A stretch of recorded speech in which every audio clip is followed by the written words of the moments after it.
Bitcoin is a technology that creates a monetary system. Right? So it's a network of users coming together to define the rules of a monetary system.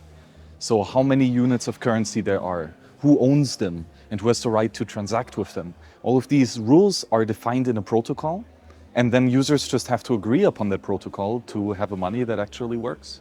The fiat monetary system is very interesting because there's one crucial aspect to it. Someone can create new units of currency, but you cannot. So these two aspects make it together really, really evil. Increasing a money base is in and of itself all right. It just means that someone has more percentage of the money base than other people.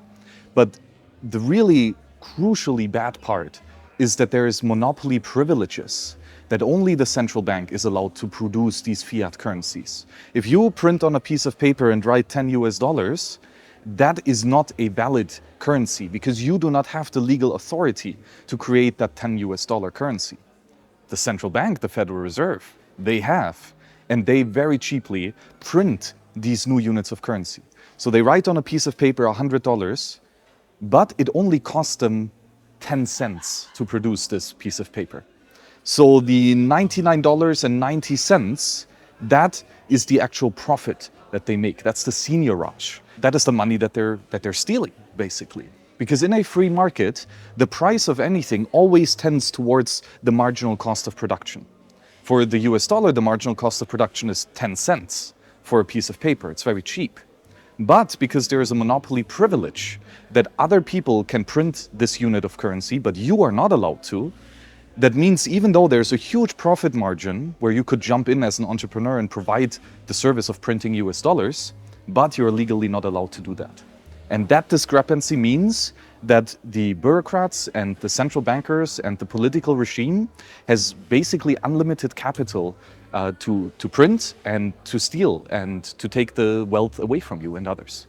And that's why fiat currencies like the US dollar, the euro, the yen, the yuan, all of these are very shitty currencies and should be avoided at all costs. They need to make it illegal for you, the average guy, to print US dollars. If it's easy for you to print fiat currency, then the value of fiat currency would plummet very, very quickly. So you need to have a legislator that defines that the regular Joe is not legally allowed to print the currency.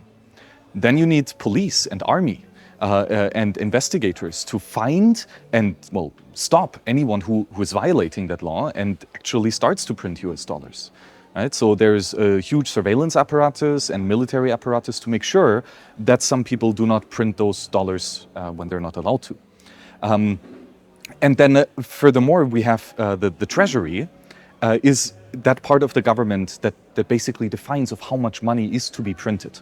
So the treasury is, in the United States system, is that entity that tells this is the new money supply that we want to have. Please produce this many new currencies. And then we have the Federal Reserve. That is where the dollars are printed, basically. So there's two aspects to fiat currency as a base monetary form. The first part is the physical cash, right? So that's the actual pieces of paper. That is the first unit of money. And the second aspect of it is the digital component of base money.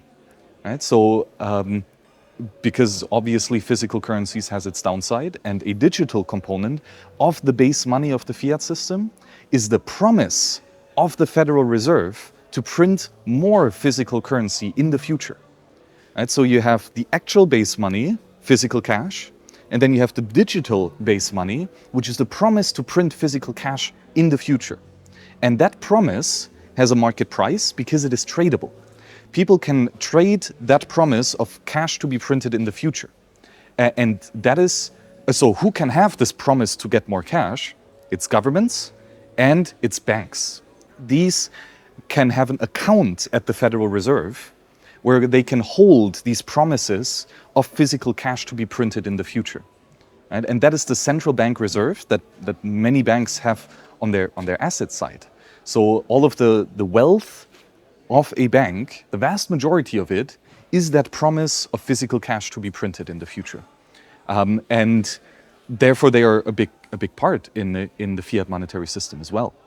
And then on top of that, we have more higher or broader defined money systems. That is what we know as M1 or M2 and M3, which is basically now you as the average Joe going to a bank like Bank of America and asking to have a digital money. You don't actually get the promise that someone will print physical currency for you in the future. No, only the bank has that. You get a promise of the bank that in the case that they redeem the promise with the central bank, where the central bank prints the currency that gives it to the bank, then that bank will give it to you. Right? So that is M1. That's no longer base money. You now have a claim on the bank that they will have to do something for you. Right? But that's no longer money itself. Money is just a stupid rock. It's not a claim on anything. It is the thing itself, like a physical piece of gold. Right? It's just the gold.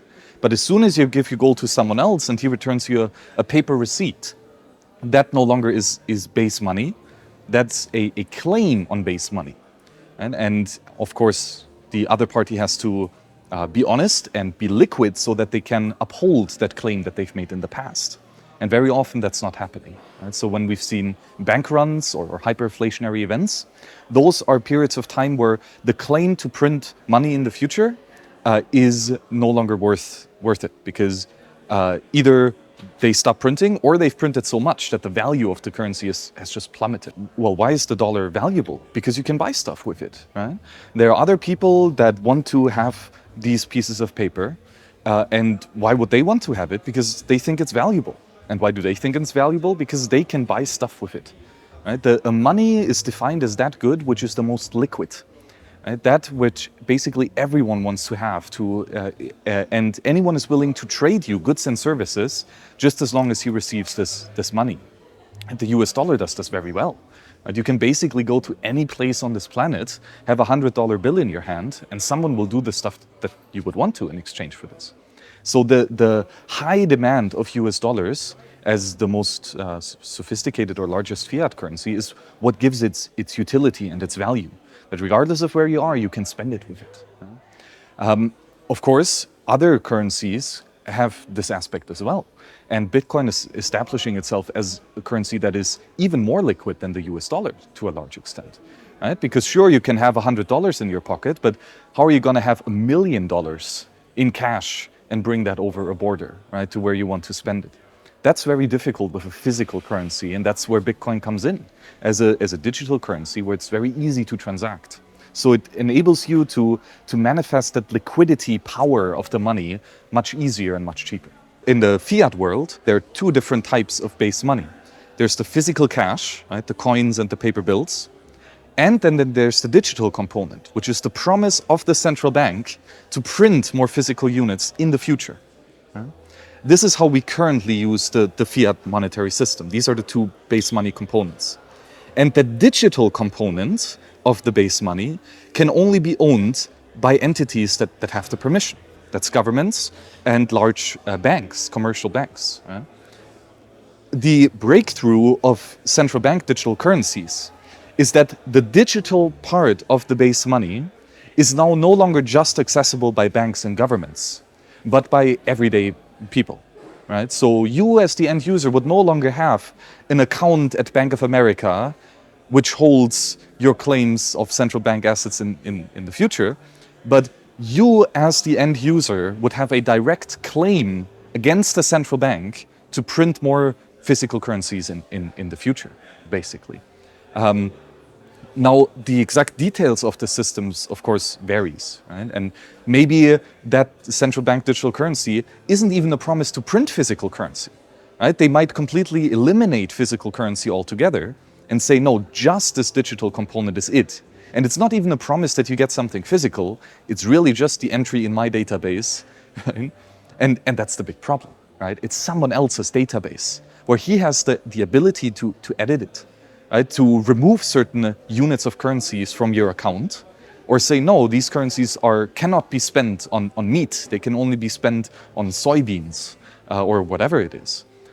This programmability is something that is possible in the digital world. It's great in the digital world, but it's only great if we have this in a self-sovereign way.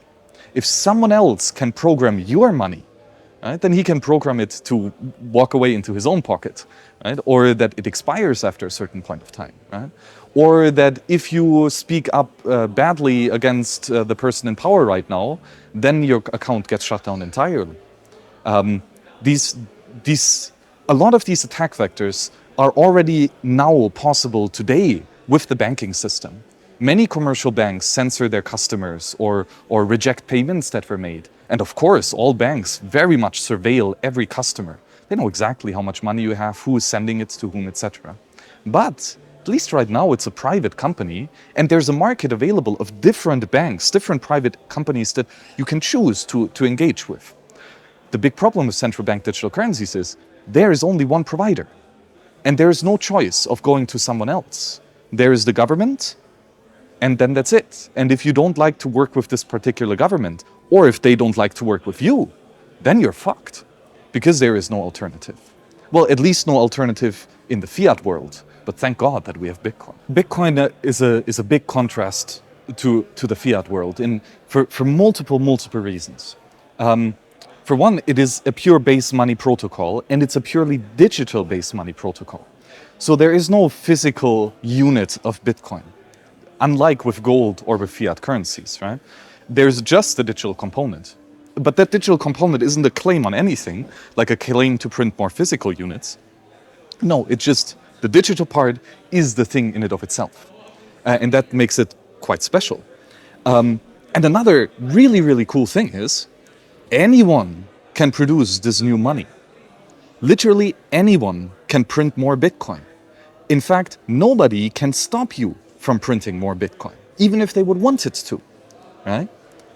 But the great thing is that the rules of, for example, how long or how much can be printed and at which rate, how often it can be printed.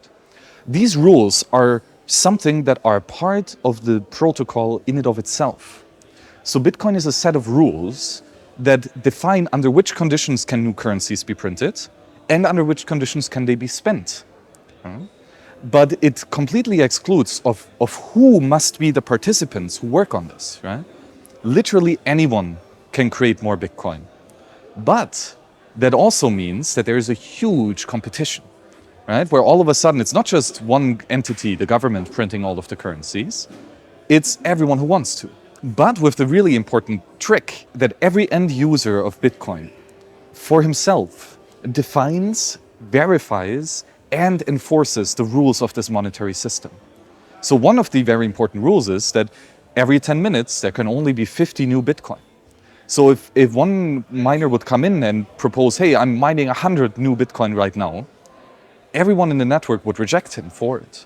Because the rules of the monetary systems have been agreed upon in advance and are verified and enforced by all of the users.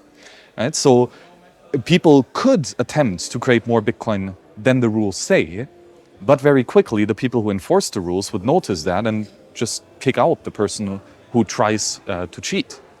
Then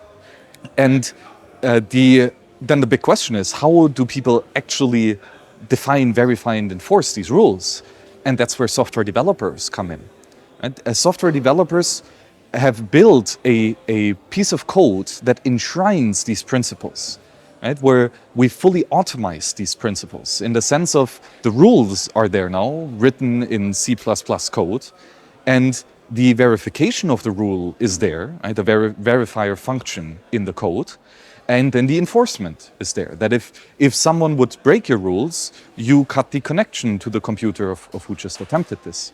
All of these are part of the software that developers have built.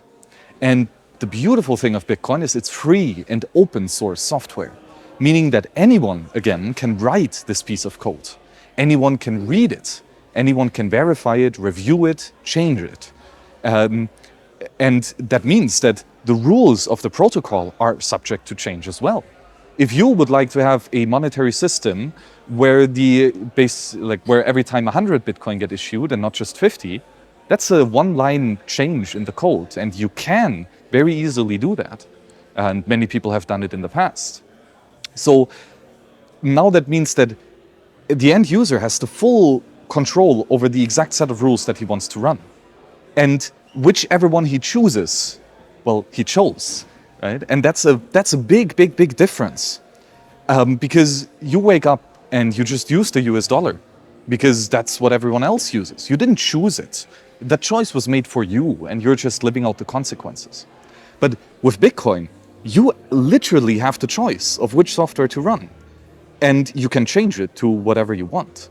But that means that whichever you end up choosing is the one that you thought were best for yourself, and where you voluntarily and consensually agreed to live by those rules. Meaning that Bitcoin is inherently a ethical and a voluntary system. There is no one in the Bitcoin ecosystem that did not choose to be there. And that's great, right? That's an ethical system where all of the different parts, right? The developers who write that code, the miners who produce the blocks that create new units of Bitcoin, and the end users, the merchants who gets paid for the pizza that he's selling. All of these three entities are working together in a symbiotic way to emerge a monetary system that actually works and where it actually helps people to live their lives. And does so in a way without forcing anyone a set of rules that they don't like, or without taking away someone else's money, even though that they've earned it, or without the ability to increase the money supply of people who've previously agreed to have a money supply fixed to 21 million. So cryptography is just a math formula, to be honest, but it's a math formula with really cool attributes. Cryptography is an anciently old way of thought. Ciphers are the idea that you want to write a message on a piece of paper and give that paper to the delivery guy, and that delivery guy carries it across the globe and eventually picks it or drops it off with someone who wants to read the message. Well, cool, but now, are you sure that the carrier, the delivery boy, is not going to read your message? And is that message something that he should read? Or how can you be sure that this carrier boy does not change the message? That he changes the words that the other person is reading and then claiming that it was actually you? These are very difficult topics, and they're very important, because the authenticity of a message, that someone actually knows that, yes, that was said by that person, and the words have not been changed by anyone else. That's very important. But then also, whom do you say something to? Because the vast majority of things you don't want to reveal to the entire world per se. You want to reveal something just to a certain specific person. This ability to selectively reveal yourself to the world, where you can choose whom to talk to and what to say to them. That is an incredibly important aspect of human freedom and human dignity.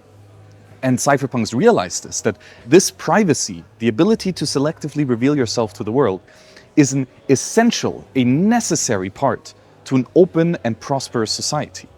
Because if you do not have privacy, you are not a free man. You can no longer choose what to say and to whom to say it. You're forced to disclose information that you don't want to disclose. And that's a very dystopian and very sad outlook. And so cypherpunks are those who actively work against this, in the sense of trying to build systems and technologies where the user has the choice of using the system and then how to use the system, and which informations do you need to reveal in order to use that system. So for example, when you go to the butcher and you buy yourself a nice ribeye steak, the butcher does not need to know who you are or where you live. He just needs to get a base money from you, a piece of gold or a piece of Bitcoin. And then he has that, and he knows that nobody can take the money back and away from him again. So now he can trade you the meat in exchange for it. And the meat has exchanged hand, the gold has exchanged hand, the trade is done. And there is no more risk of that anyone can violate the rights of the other. So the information like, who is that person? How much money does he make? Right? And which things has he bought in the past? These are not necessary to perform the trade of just trading meat for gold. Right? And as soon as something is not required to be revealed, then it should not be revealed, because information should be handled on a need-to-know basis. A lot of things are very sensitive. And if the wrong person gets information about how much money you have, where you get it, where you spend your time and your money, that can be used to attack you and to exploit you. And the defense against malicious actors can be extremely cheap if the attacker does not know who you are and where you are and what you're doing and how much things you have. The less information the attacker has about you, the more expensive it is going to be for the attacker to come to take the stuff that is actually meaningful and valuable for you. So cypherpunks try to increase the asymmetry of power, that the cost of defense decreases exponentially, while the cost of attack increases exponentially. Private public key cryptography is the perfect example of this. To create a private key, that's literally flipping a coin 256 times or tossing some dice. Super, super, super easy and cheap. If you have a private key to calculate a public key, that's a one-way mathematical function, super, super simple. Or then if you have the private key to sign a message, very, very simple. It costs you a nanosecond of compute power and a tiny bit of electricity, but very, very cheap and affordable. But let's try to attack these three systems. Try to brute force a private key. Guess the sequence of zeros and ones or heads and tails if you flip a coin 256 times. That's an incredible amount of possible information. And if you want to guess through that one by one, it will take you as long as the universe has existed. And the same with signatures. So you want to prove someone that these are actually the words that I've said. You have a message, you take your private key and a little math formula, and the result of that is a signature, just another piece of data. And now someone else can very easily and very cheaply verify that yes, this message and this signature was created by that private key. And that verification is super cheap. Again, nanosecond in compute power, very easily done. You can do millions of signature verifications per second. But if you don't have the private key and you want to fake a signature for someone else's public key with some message, or you want to change the message that someone has signed, all of a sudden that becomes impossibly complex. Now individuals can protect themselves in a way that nobody can break it. It's like a mile-high wall that is just unclimbable. If nobody can come over this wall, you can live on the other side of it, glad and peaceful, knowing that you won't be attacked or surprised. And then even better, then you can selectively open a door in the wall and let those people in that you actually want to have part of your life. That aspect to choose whom you surround yourself with and what you talk to them, that is something that cypherpunks have enabled us to do in cyberspace. That is what cyberspace is, to exclude certain people from information and to invite other set of people to read that information. That is what makes the entire experience of cyberspace possible in the first place. So everything you know from email, from the internet, from social media network, all of these technologies would be fundamentally impossible without the ideas and the passion and the genius of the cypherpunks that created those cryptographic systems and tools that create the internet that we know and love today.